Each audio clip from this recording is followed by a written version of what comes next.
Hi, I'm Derek Jensen. This is Resistance Radio on the Progressive Radio Network. My guest today is Max Wilbert. He's a third-generation organizer who grew up in Seattle's post-WTO anti-globalization and undoing racism movement. He's a co-founder of the group Deep Green Resistance and a longtime board member of Fertile Ground, a small grassroots environmental nonprofit with no employees and no corporate funding.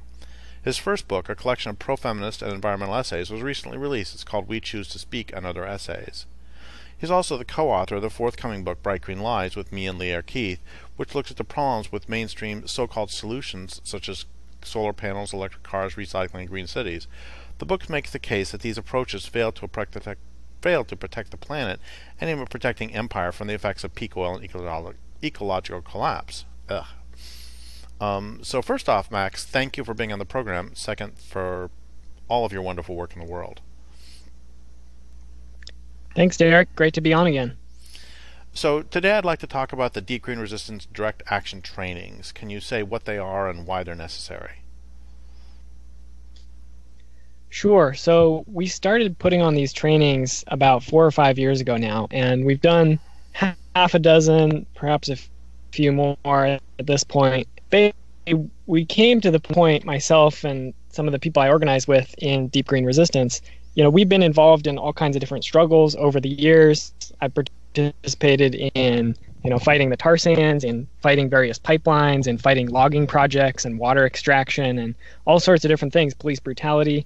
And part of the trouble that you run into so often is that people try to achieve their goals using really indirect means. And I think the government and corporations and the society in general tries to channel us into these indirect methods of change. We're taught to, when we want to change something in the world, we're taught to ask politicians to do it for us, and we're trained to sign petitions and vote and change the way that we spend our money, vote with your dollar, and so on. It's all very indirect. It's not direct at all. And so direct action is sort of an antidote to that. The idea is that, rather than using these indirect methods, let's actually do it ourselves. Let's take action ourselves to meet our goals rather than relying on other people to do it for us. So based on that idea, we started putting together these trainings, and they've morphed and changed over the years as we've gained more experience with them. And I can say that in the beginning, I think that we took a little bit too much of our guidance from other direct action trainings that we had been a part of. I don't know about you or about the listeners, but I've been to lots of nonviolent direct action trainings that were, a couple hours long, maybe, something along those lines. And they always seem to teach the same basic skills, which were useful, but somewhat limited. And over the years, we've kind of tried to expand this quite a bit in line with actually something that you were involved in, which is the Deep Green Resistance trainings that existed before the book came out. So I first went to a Deep Green Resistance training back in 2009, and it communicated a whole different way of looking at organizing and a much more militant, revolutionary perspective. Derek, would you mind actually describing a little bit about those DGR trainings and what they were like? Sure, I'd be glad to, except I'm wondering if before that you would mind, you said they would teach a set of tools at the trainings you went to, but could you say what some of those tools are? And could you Sure. say some of the, what you see as the successful parts of the direct action things that you were taught and some of the things that you thought could have been improved on? Sure. So probably a lot of your listeners have had this experience where you go to a protest and it almost seems like things are scripted at this point. All the activists know what's going to happen, the cops know what's going to happen, and everyone just sort of plays the role that they've been assigned. So the activists show up and they do their march, they have their signs, they do their picket or what have you, and maybe a few people do some sort of blockade or lockdown or something along those lines. The cops walk right in, they arrest those people, and then everyone goes home. And a lot of the nonviolent direct action trainings that I have been to are all about sort of training people to play that role. training people to fulfill that sort of idea of what a protest looks like. And so there will be trainings for interacting with the police and trainings for maintaining nonviolent discipline and legal support and all kinds of different things like this, maybe how to do some sort of nonviolent, simple blockade tactic. They're all useful skills, but I think that oftentimes they kind of get twisted. I think that sort of protest, a lot of people have the idea that that's sort of the prototypical direct action. But to me, it doesn't really get more symbolic than that. You really are trying to get media attention and convince other people to take action on your behalf. So it's not really even direct action when you get to that point, because you're not really directly achieving the goals that you want to achieve. What was the second part of the question again? I think that was it. It was, what were the strengths of these trainings and what were the things that you think could have been improved on? Yeah, exactly. So there's one thing though about this. What would be the difference between, and you don't need to go here if you don't want to, but what would be the difference? I've heard a lot of sort of black bloc type anarchists complain that also that they are scripted, the protests are scripted, and to break that script, then they will break semi-random windows or throw rocks at cops. So is that what you're suggesting with direct action, which is okay if you are, or is that not what you're suggesting? It's okay if you're not. No, or is that not really. Or is that part of the scripting? Not really. I think that we have to be clear that when I talk about breaking the script, it's not breaking the script just for the purposes of breaking the script. It's about doing so, again, the point of direct action is to directly achieve your goals. So if your goal is to break some windows, then maybe that is a form of direct action under your strategy. But I'm not really interested in breaking windows that are 10 times out of 10 going to be insured by the corporations anyway, so they don't even lose any money when you break their windows. I think we need to be interested in more serious, more fundamental goals. Dismantling capitalism, dismantling corporate power, stopping the destructive projects that we're trying to fight. Pipelines, tar sands, all those things that I mentioned earlier. There are so many terrible things going on around the world. And I think that just because a tactic is more dangerous or is more risky, that doesn't mean that it is more useful or more effective. And I think that window smashing can be a good example of that. That's not to say that a person should never smash windows. That's not at all what I'm saying. I just think that similarly to how a lot of people think of direct action as the scripted, nonviolent, peaceful blockade, a lot of other people think about direct action as simply battling cops in the streets. And that's not necessarily effective. That's not to say, again, there's not a time for that, because that may be useful and strategically appropriate in certain circumstances. But direct action is, whether it's effective or not, really depends completely on the scenario that you're in the political circumstances, on the social circumstances that are happening in a specific place and a specific time. Yeah, that when you're talking about this, I want to read something that Stephanie McMillan wrote several years ago that it has always really struck with me about when people talk about, quote, diversity of tactics. And it's a fairly long thing. I'm going to read it and then have you respond to it. Saying you do or don't support a diversity of tactics is meaningless in the abstract. How many blog inches have been devoted to arguing about whether it's wrong or awesome or varying degrees of okay in which particular circumstances to break windows at a demonstration? How many conflicts among demonstrators have occurred between those who want to do it and those who want to prevent it from being done? By itself, the question is useless. Focusing on tactics misses the point. We can argue with each other for a million years whether property destruction is violence or not, whether voting is violence or not, and whether violence in the abstract is good, bad, or necessary evil. But it's all an empty debate if we avoid the main topic we should be discussing. What's it for? Action for action's sake is a stupid waste of time and energy. Everything we do should fit into an overall plan. A tactic cannot be judged outside its context. It should be a manifestation of a political line, in harmony with a strategy that's consistency between its short-term and long-term aspects. It should serve some specific goal. If you argue for a tactic, then you should be able to explain how it gets us where we need to go. This shouldn't be vague, but worked out as a rational theory. Only with this understanding can the actual employment of this tactic and its results be judged as effective or not. To which I respond, that's as true of breaking windows as it is of holding signs, as it is of filing lawsuits, as it is of marching, as it is of fighting cops, as it is of writing books, as it is of any other action you could do. Yeah, absolutely. That's beautiful. Stephanie is really brilliant. Yeah. So it seems that's part, and that is a question.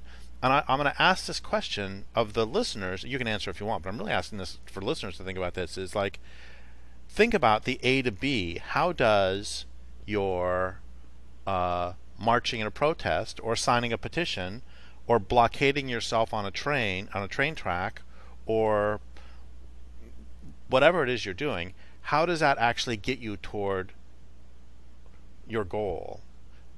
Which leads to another problem, which is I don't think most activists have even thought through the goals. I mean, what are the goals? I mean, that's really sorry to go on when it's your interview, but when this really hit me when I was a baby activist in the late 80s, early 90s more, where I saw all these environmental activists who were hanging on by their fingernails trying to protect this or that piece of ground, and they're so, rightly so intensely focused on protecting this or that piece of ground that they didn't have the luxury of asking, why are these pieces of ground being destroyed in the first place? How do we ultimately save the salmon? They're trying to protect one piece of ground, and the entire culture is destroying all the world. And so basically they were frontline troops. Basically they're trying to hold the line until civilization collapses, and many of them were very aware of this. Yeah. But anyway, so do you want to respond to anything in that long jumble?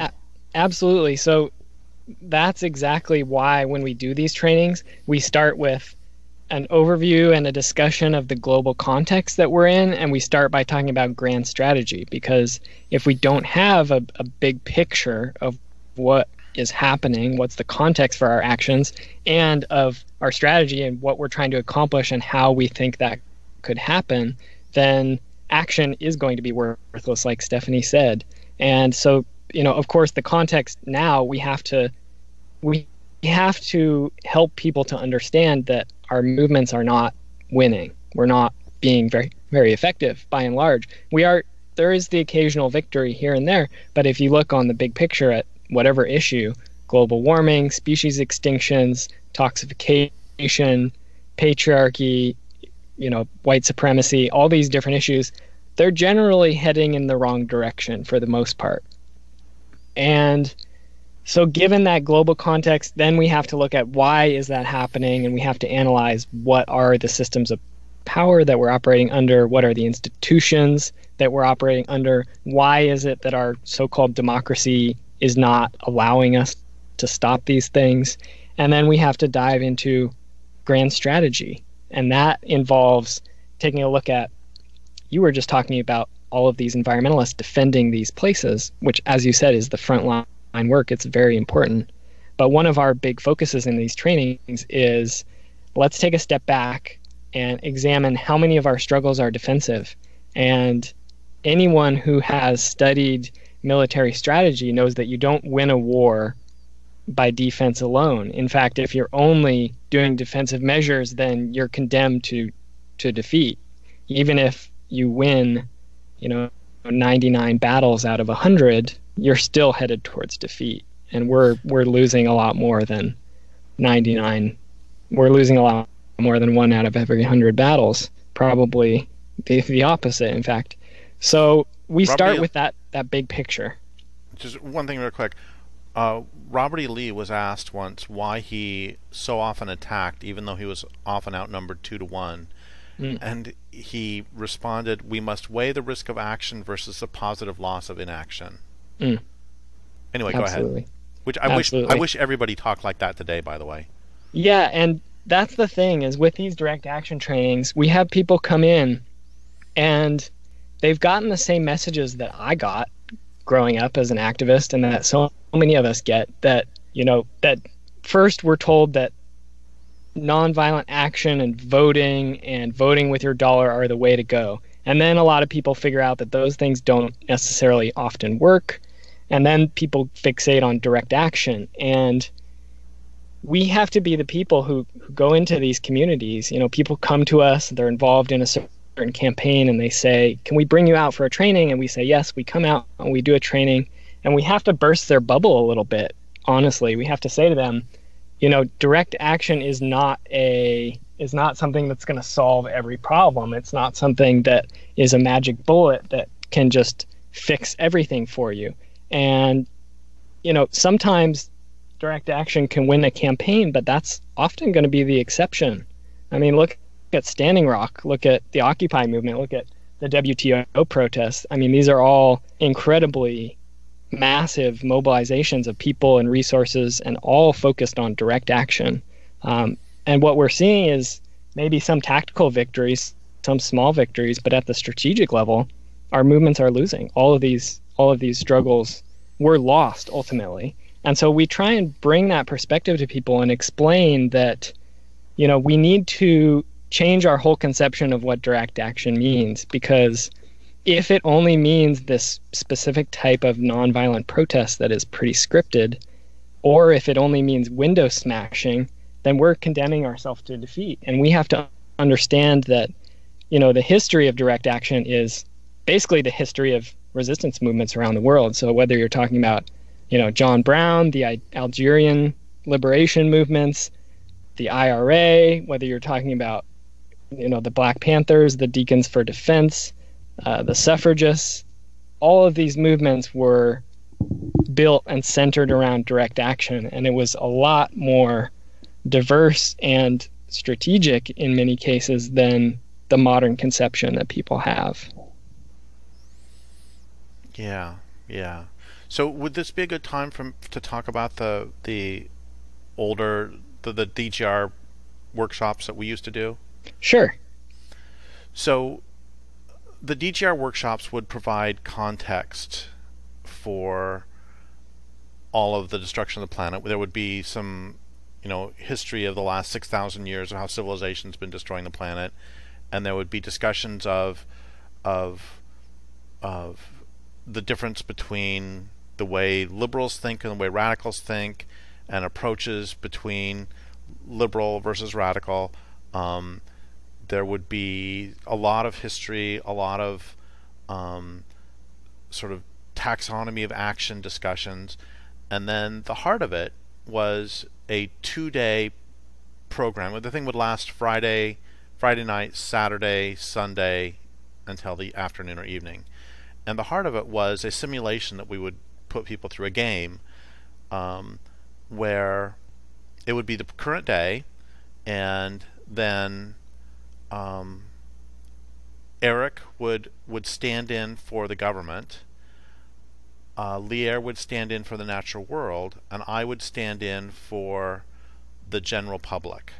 And then people in the group, the 30, 40, 50 people, however many, would break into groups basically by proclivity. And you can correct me if my memory is wrong on these, but I believe they were separated into those who are making social change, those who are doing above ground, like relocalization movements, those who are doing protesting, and those who are doing underground, single individual underground actions or small cell, and then also large scale organized resistance. Do I have all the groups?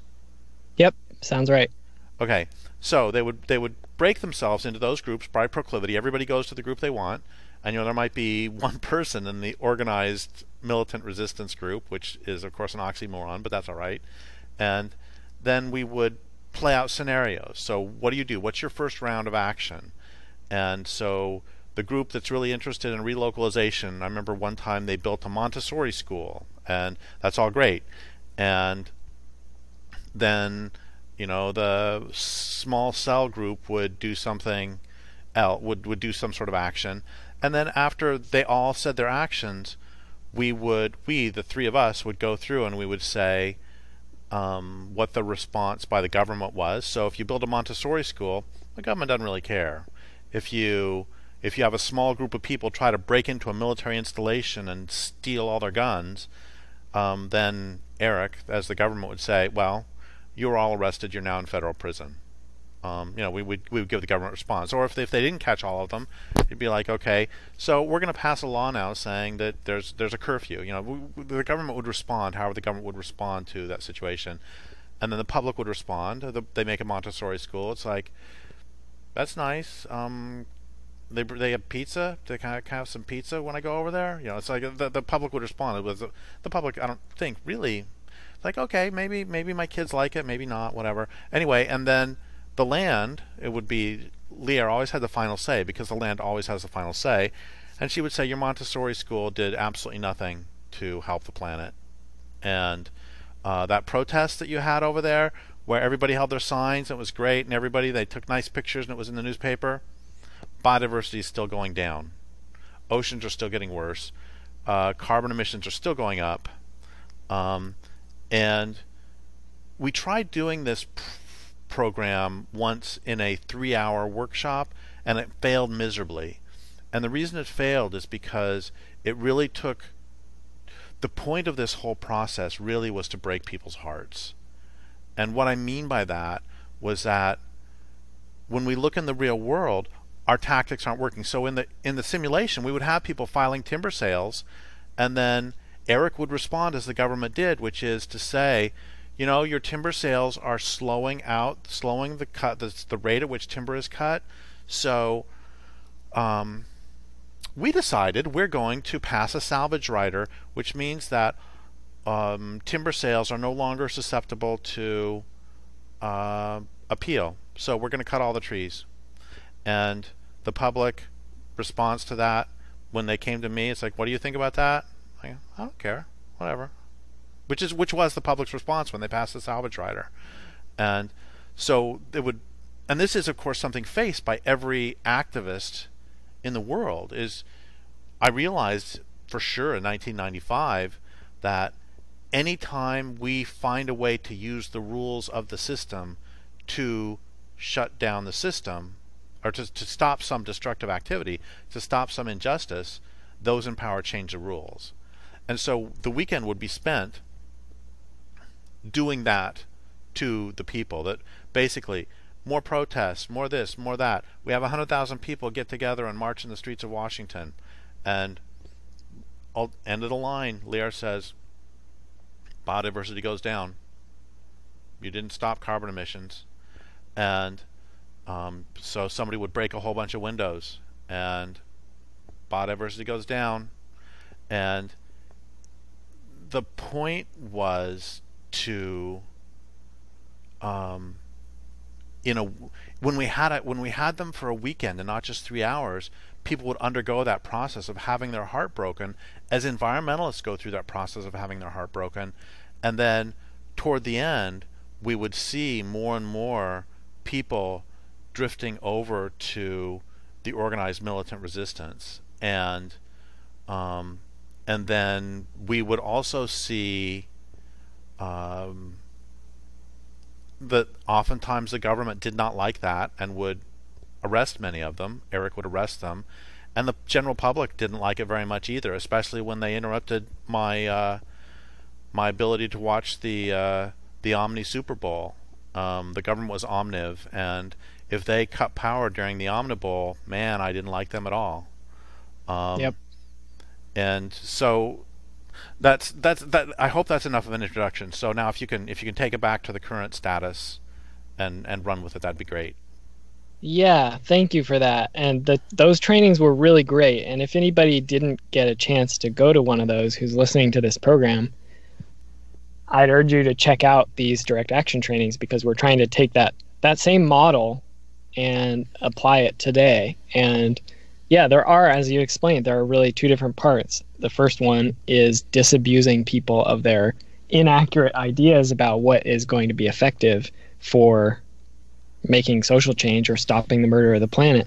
And the second one is giving people skills. And so just like at the deep green resistance trainings that you used to run, these new trainings include discussions of security culture and target selection and scouting for action, taxonomy of action, a variety of different things like that, organizational structures, tools that will actually be useful to people. And my experience is that so often, I mean, just last year I went and did one of these trainings in Colorado, and this community called us in, and they are facing fracking coming into their town. This was in Paonia, Colorado, which is a pretty small town, has a lot of small-scale organic agriculture, and it's a pretty rural area, generally conservative region, but they had this sort of small core group that was organizing to try and stop fracking from coming into the headwaters of their valley. And it was kind of heartbreaking to go there and see that place and see what was coming for them, and to help them understand that using the tools of the legal system, there is nothing that they can do to stop that fracking. As Thomas Lindsay often says, sustainability is illegal. And he doesn't mean that metaphorically, he means it literally.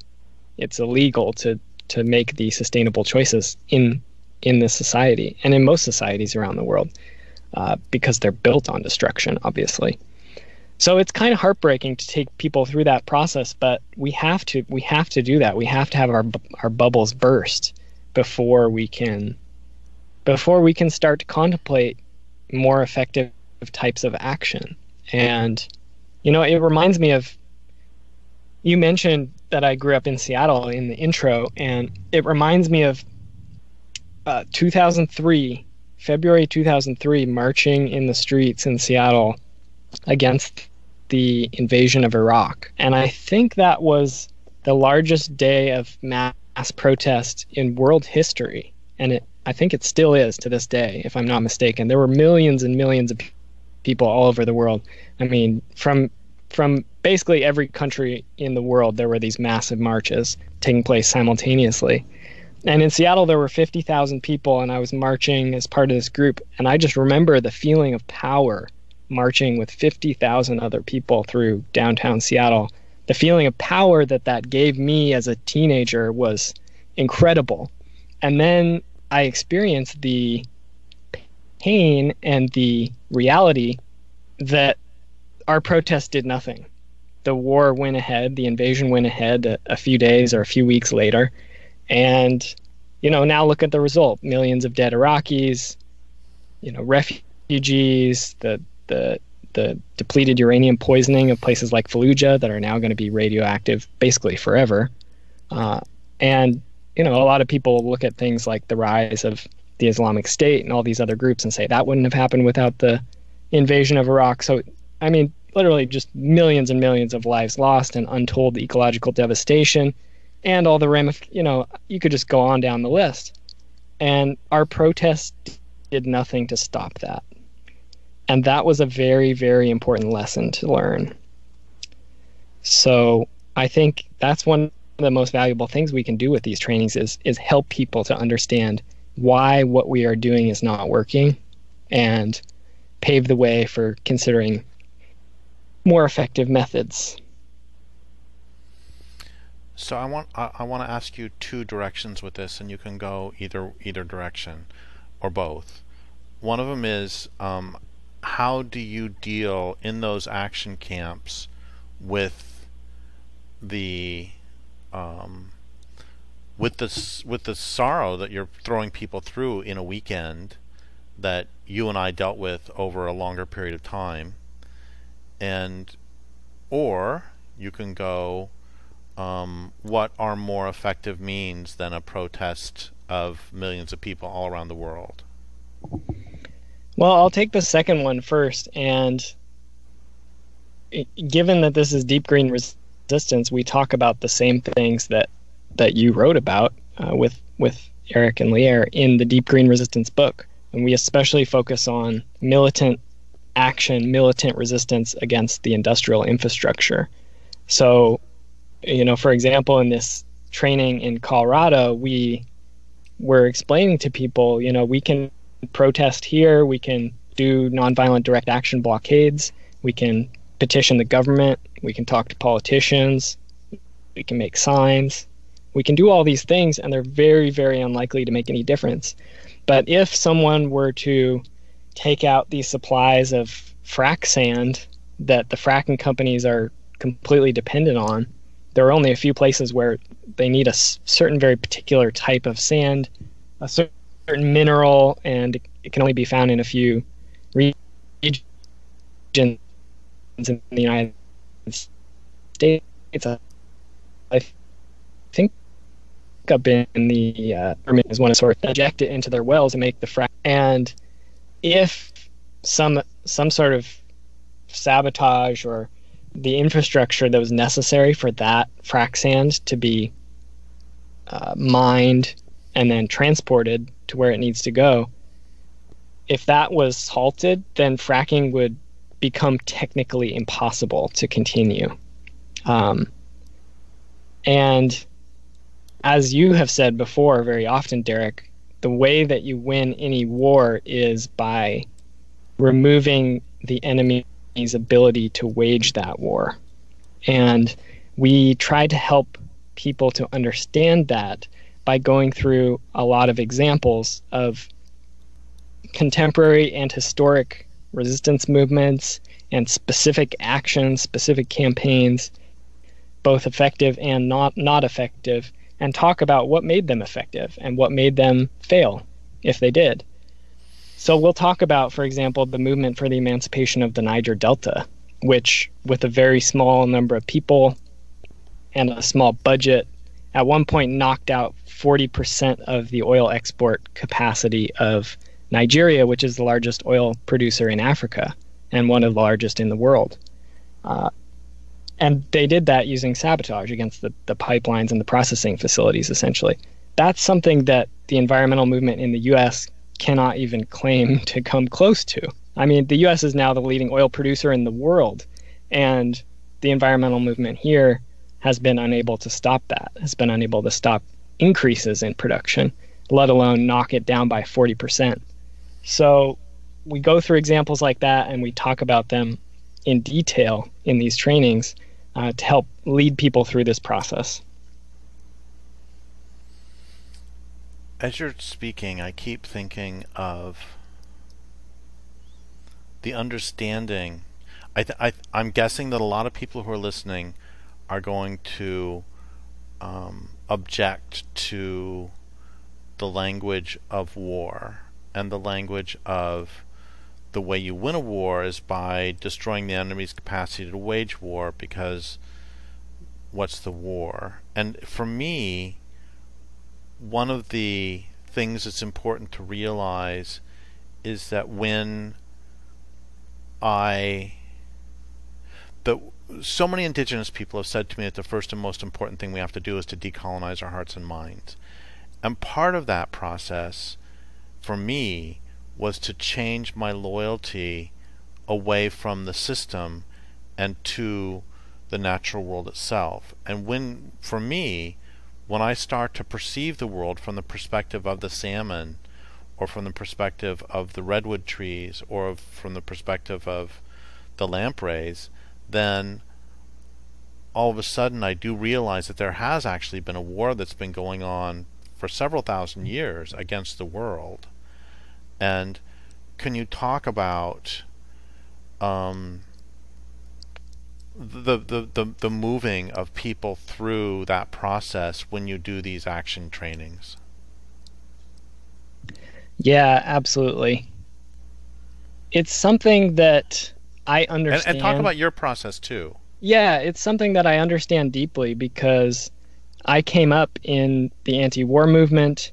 My grandfather was a conscientious objector during World War II, who then got involved with the Quakers. And so I grew up in this family that had a deep questioning of violence and war and imperialism as a foundational value.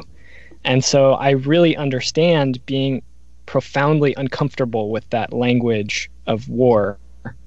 And I think the reality of it is that we are in a war already, and it's not a choice that we have made. It's not something that we get to decide on, unfortunately. It's a reality that we either recognize or we choose to ignore. If anyone doubts that we're in a war, I would say talk to indigenous people, talk to people in the economic colonies and people who are working in sweatshops right now. Talk to the people who are on the front lines in Standing Rock or in Ferguson. Talk to the forests who are being clear cut. I just flew back from your event, actually in Colorado, a few days ago here to my home in Oregon, and the clear cuts in the western foothills of the Cascades as I was flying into the Willamette Valley, just out as far as the eye can see, is just a checkerboard of clear. Think about the orca whales that are starving to death in the Salish Sea, or whoever your local endangered species are, because unfortunately, wherever you live, there are probably endangered species who live very close to you or who should live close to you. Talk to them. Talk to the people who live on the small island nations that are being, overrun by rising sea levels. I understand that the language of war is challenging to people. And I think in some ways it should be challenging. We shouldn't be comfortable with violence and with war.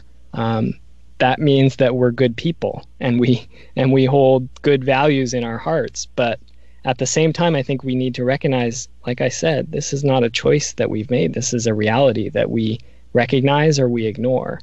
And not only is this a war that's being waged against the natural world by civilization or the culture of empire or capitalism or white supremacy or patriarchy, however you want to define or whatever angle you want to take on this problem, I think it stems from the same root. It's not just a war, it's a total war, in that this war doesn't distinguish between military and non-military targets. Everything is fair game in this war, and that's what we're seeing playing out. Well, the salmon certainly aren't a military target, and they are being wiped out. Yep, absolutely. They are pretty much the definition of a civilian target. Yep.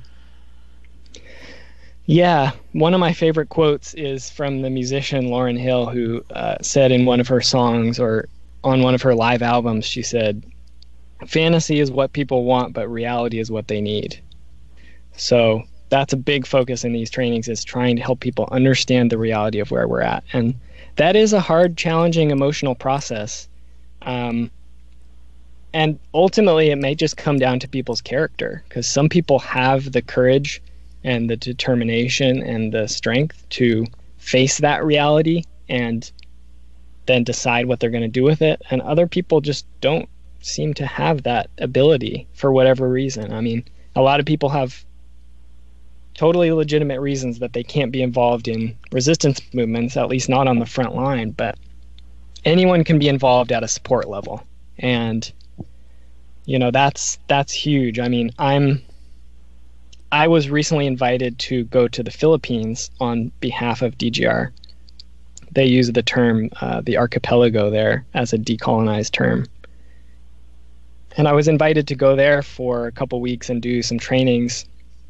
And I think that's a great example of where support is useful, because I'm going to have to buy a plane ticket. I'm going to have to get there. I'm going to have to take time off work. And it's going to take a lot of support to get me there. And all of these trainings, we ask for donations and we ask for people to help bring people out, because we need to travel, we need to purchase supplies. So people can donate, people can help us promote these trainings, people can help bring us to their community.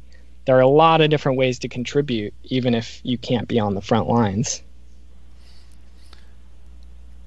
All this time today I've been thinking about something that Thomas Lindsay of CELDF told me, that one of the things, and he said this in public, so I don't mind saying this, that one of the things the CELDF does is go into a community and give them the legal tools, help them with the legal tools to try to prevent a corporate hog factory from coming in, or try to prevent fracking. And so often they give them these legal tools, and then the fracking still goes on, the corporate hog farm still goes in, and although sometimes they win, oftentimes they lose. And so I asked him, why do you do this when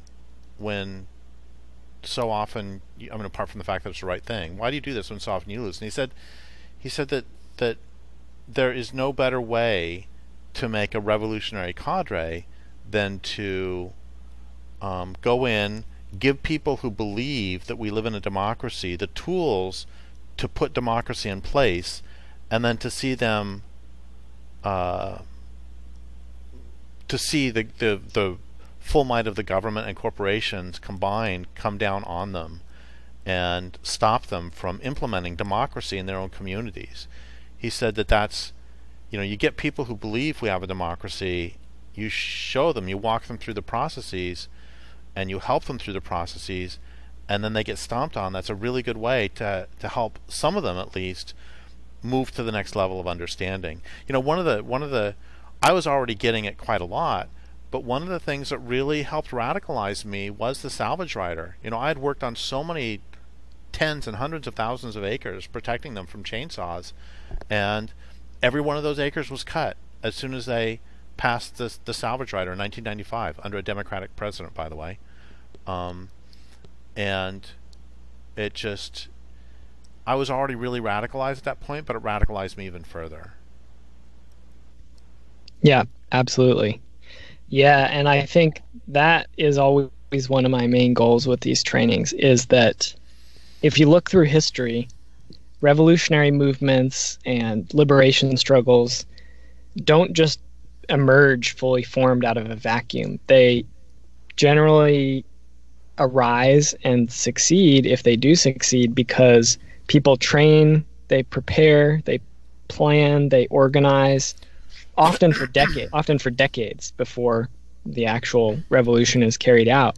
And so then when there is some sort of break in normality, or there's some sort of opportunity for change, for revolutionary change, people are ready. People are prepared. They're prepared sort of intellectually and theoretically. They understand what they're trying to do and why, and what the barriers are, and why the approved societal methods of change aren't going to work.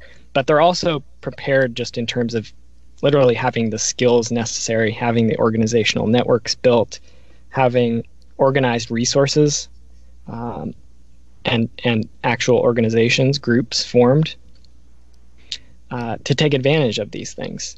So that's one of our main goals with these trainings, is to be prepared, to be trained, to find those revolutionary cadre who can take the lead when situations do arise. I'm thinking. Go ahead. Yeah, I'm just thinking about the necessity of initiative. One of the 9 principles of war, which is generally accepted in militaries around the world, is initiative. And if we can't take the initiative and be prepared, then we're not going to be effective in any conflict. And if we are planning to get arrested on purpose, as most direct action seems to entail these days, then we're often giving up the initiative. It's hard to organize when you're in jail. You've got legal fees, you've got lawyers to deal with. You're going to have to do a lot of fundraising. And so we're trying to bring a whole different perspective to that. And unfortunately, it's not an instant gratification perspective. This is a long-term struggle. As much as I wish that we were going to win tomorrow, that's probably not going to happen. So we've got to train people, we've got to prepare, we've got to invest in building organizations for success in the longer term. I'm thinking 3 things. One of them is the statement, Waterloo was won on the fields of Eton. And what that means is that um, the generals and the officers who fought at Waterloo started by with sports in Eton, and they started the training took years, and that's true for military officers everywhere, and for revolutionary leaders too. And then the second one is the beginning of the movie, "The Wind That Shakes the Barley," which is about Irish Irish resistance against the British occupation. It begins with a bunch of Irish guys playing hurling, the sport. And at first it's like, what the hell? Why? It's like that's like starting a World War II movie showing some guys playing basketball. What's the point? And but that's an ignorant perspective, because the what was it, Gaelic Youth League, I believe, was the predecessor of the IRB, which was a predecessor of the IRA.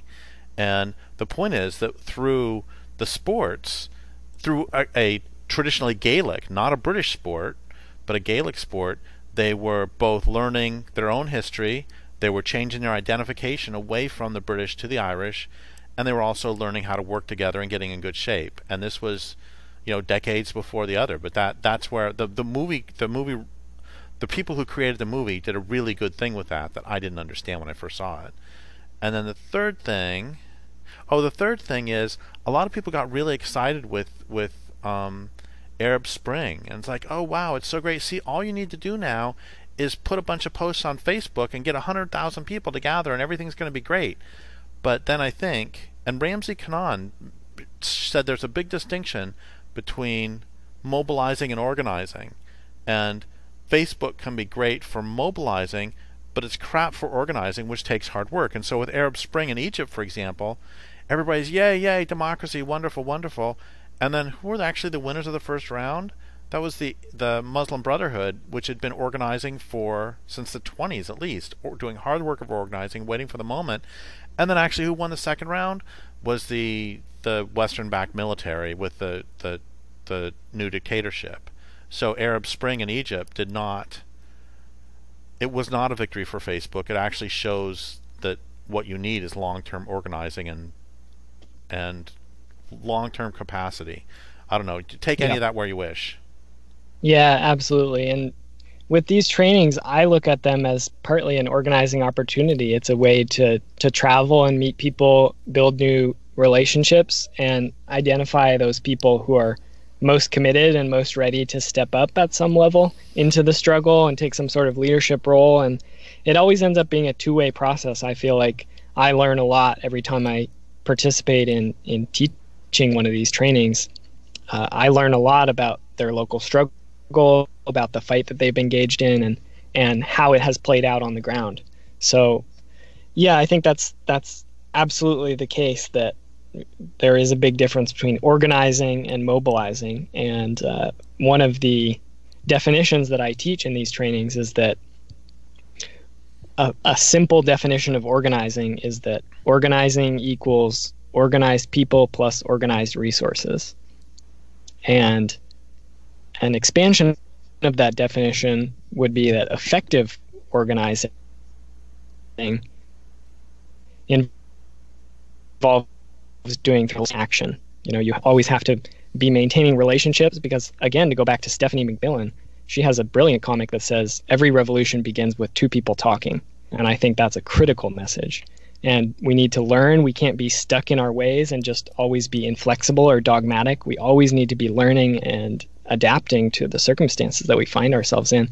And then action, because if you are just, an armchair general and you're not connected to struggle directly in any way, then I think that you can start to lose touch in some ways with what's happening on the ground. And action is a great way to bring people together. Even if it's not necessarily the most effective thing in the moment, you can use action as an organizing tool. Again, building for the long term.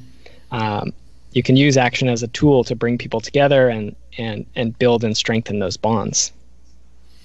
So let's say we've got just a couple of minutes left. Let's say that I am in name a state, Max. Kentucky. You're in Kentucky, and you care about eastern Kentucky, and you care about a species of endangered ladybug. I just learned that there are many species of ladybugs who are highly endangered. You care about a species of endangered ladybug, or you are opposed to some fracking going on in the state, or you're opposed to some mountaintop removal in the eastern end, whatever. You want for the place to be as beautiful and wonderful as it used to be, and you would like to bring you for one of these direct action trainings. What do they require? What should they do? Well, the first step will be to contact me. You can reach me at training@deepgreen. That will get to me. You can also find me on Facebook. And it crapped out right when you said it. The email address is training@deepgreenresistance.org. And I'm also on Facebook and Twitter, and I have a website. You can contact me via any of those methods, and we can open up a conversation. But these trainings are pretty easy to put together. I think it's a great way for somebody to gain experience in organizing, to help put together a training like this, because being able to organize an event is just a fundamental skill for any organizer, I think. Generally, they're 2 to 4 day trainings. They can be more or less. We've done them as short as 5 hours and as long as a week. And the costs, we generally keep it really low. We're not interested in making money, so the costs are generally getting a few trainers to the location, so whatever travel costs are involved in that. Often, if we're going to be eating together, then food, housing if it's necessary, but these can be done for a relatively low amount of money, and we can help with fundraising for sure. So if anyone is interested in making a training like this happen, just reach out and we can start a conversation about it. And I would really love to help make that happen for anyone. Okay, great. Well, before we end, I just want to say that Max is one of the best activists in the world. Anyway, I would like Too to kind. thank you for being on the program. I'd like to thank listeners for listening. My guest today has been Max Wilbert, one of the best activists in the world. This is Derek Jensen for Resistance Radio on the Progressive Radio Network. Thanks, Derek.